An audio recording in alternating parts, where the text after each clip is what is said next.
Hey, welcome back to another edition of Everything Football 62. I'm your host, Jonathan Big Tex Johnson, a.k.a. Uncle Tex, a.k.a. Professor Tex. I'm going to do a quick review here, man. I should have did it yesterday. Got hung up at some personal stuff that I had to go take care of. I'm going to just run through the week because I know, like I said, I normally do this on Wednesdays, sometimes Tuesdays, but a lot of times I do it on Wednesdays. And just messed it up. Bears and Panthers. 5-1 Panthers. The Bears looking pretty good. Bears looking pretty good and whatnot. Foles ain't messing up too much, at least not right now. Again, like I tell you guys all the time, holler at me from week 9 to beyond and whatnot. That defense is stout. The Bengals jumped out with Burrow and everything like that. Phillip Rivers like he has something left in the tank, like he has something to prove. If that guy can show up week in and week out, if he could actually show up week in and week out and do just bits and pieces of that, and don't turn the ball over, the Colts could probably win that division and possibly make a nice little run in the playoffs if they end up doing that. Lions and Jaguars, but Jaguars is falling apart like stewed chicken. Of course, the Lions is whatever. Got Matt Stafford, got Adrian Peterson back there and whatnot. So they nothing to really write home about. Again, it's the Lions, so they'll probably end up losing it in a few anyway. Falcons and Vikings. I read a quote where Kirk Cousins said if he keep doing that, he ain't going to be able to be on the field and whatnot. Well, there it is. Falcons is due for a win. They can put up points, but evidently they can't stop anybody. We'll see what happens. Again, still basically early as far as I'm concerned. We take it back to if we look at the who's that coming up here next? The Giants and Redskins. Again, Redskins had the opportunity to sit up there and actually win that game. Kyle Allen could have actually ran that ball in. He had an opening, and he should have enough speed to at least get that. Now, he might have going to take a collision, but they could have gotten there and actually won that game 2 points, and they would have won the game. But, of course, that's the Washington football team, and that's, again, that guy, Kyle Murray or whatever his name is and whatnot. I told you, I was like, but he's trusted with that. Whatever. Ravens and Eagles. This game should have actually been a blowout. This game shouldn't have even been close. This game should have been 45-0. Eagles valiantly fought back. They're not quitters. They fought back, and they got it within 2 points of it. I don't know what kind of play they call themselves trying to run it at the end, but it got blown up. But this game should have been this game should have been a blowout. Baltimore is not all the way in sync yet, which is kind of scary. Now they're getting ready to adding a pass rusher, Yannick Ngakoue from the Vikings, who had like in 5 games, six games, he had 5 sacks. So he's doing what he's supposed to do. I don't know what's going over there. Vikings are a mess right now. Vikings are getting ready to be a mess if you don't watch it. And on top of that, they're getting Dez Bryant supposed to be moving to the practice squad. I've said this and I've said it before.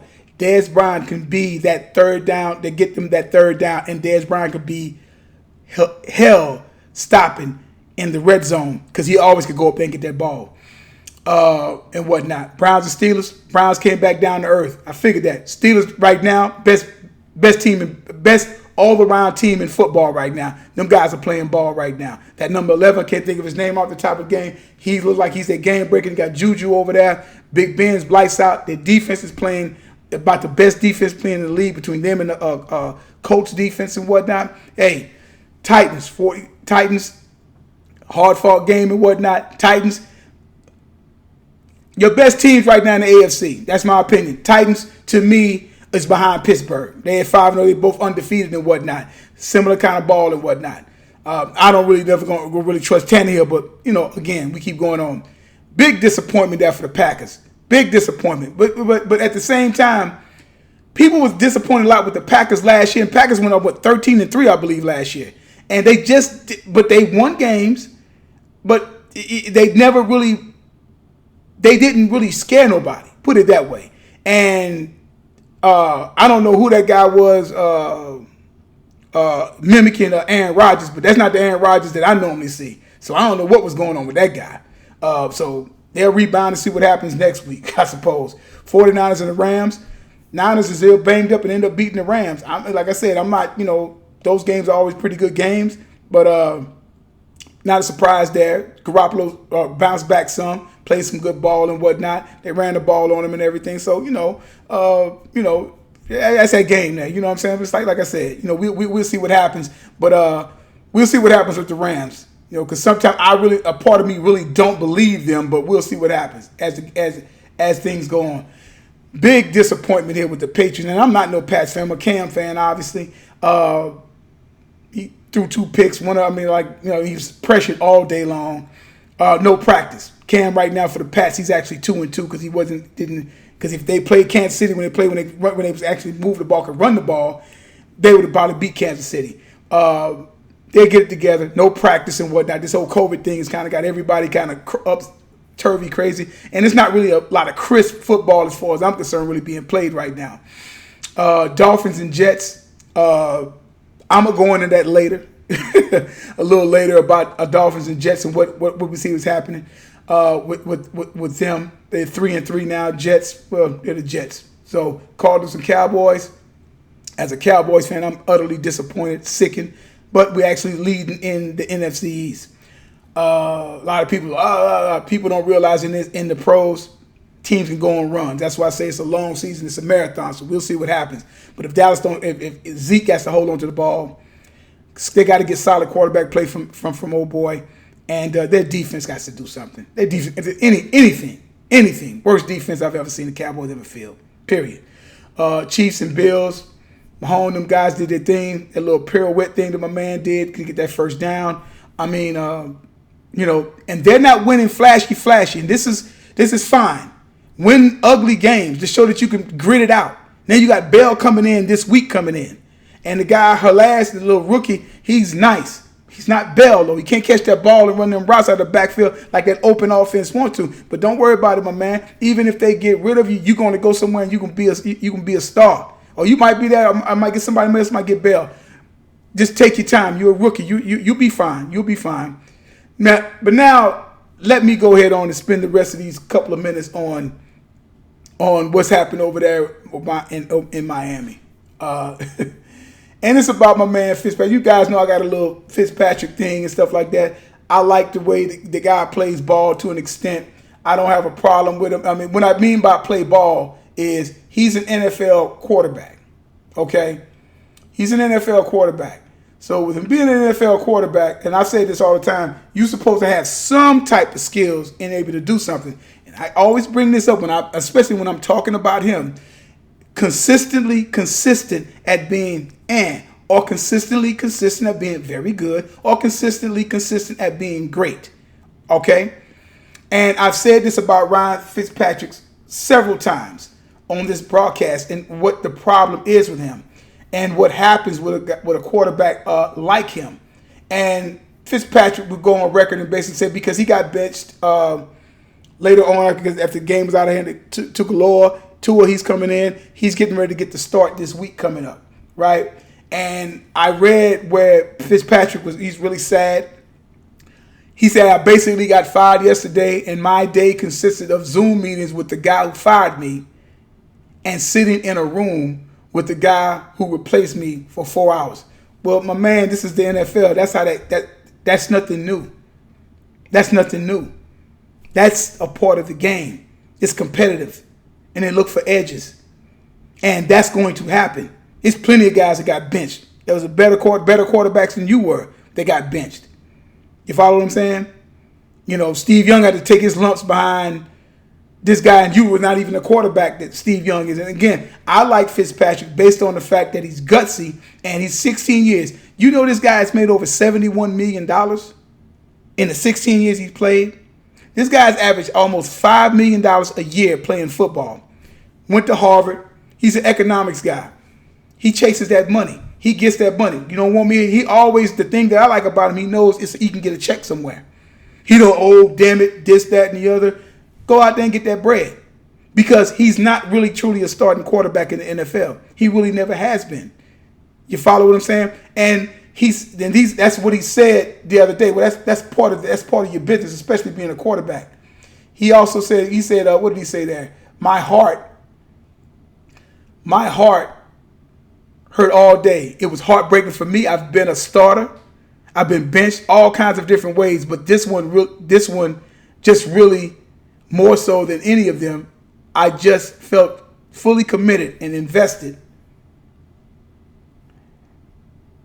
and and invested, right? So what Fitzpatrick is basically saying is, he's trying to figure out why basically did he get benched. You follow? Well, let me explain to him why he got benched. You know what I'm saying? Let me explain to you, and it really shouldn't. It's not even a big thing, a big thing about him, quote unquote, getting benched and what it was all about. The reason why a guy like he gets benched, right? He gets benched is, and especially when it comes to him, and I'm gonna give it to you. Let me just give it to you real simple for for Fitzpatrick and Fitzmagic or whatever you want to call himself, and all those different titles and whatnot, and why my man gets benched. And this is the reason why. Fitzpatrick gets benched because of his career record in the NFL. Fitzpatrick is 58, 86, and 1. That's why. Because somewhere along the line, very soon, as it always, I'm going to give you 2015. The Jets placed second. Y'all lost a critical game somewhere that kept y'all out of the playoffs, barely. 10-6, his best year as a pro. 3,905 yards passing, 31 touchdowns, 15 picks.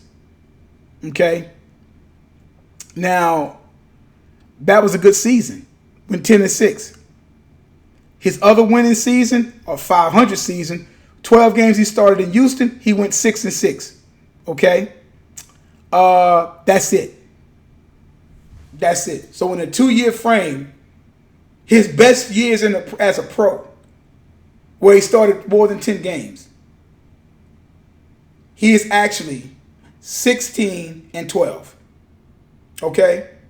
Because they know somewhere along the line, somewhere down the line, that Fitzmagic that's hot right now, he's going to become erratic, and he's going to throw interceptions, and he's going to fumble. That's what he does. That's what he does on a regular. He'll start off fine, and in due time, he will rear his poor play, erratic play, will rear its ugly head.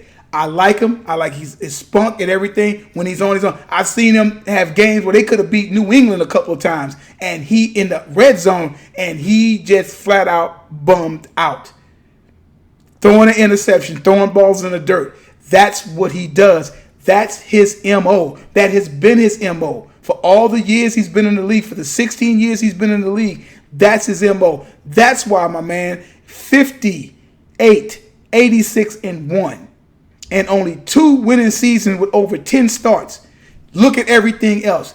I'm not going to even quote it out because the 58, 86, and 1 should tell you something. But his best run was 2014, 2015.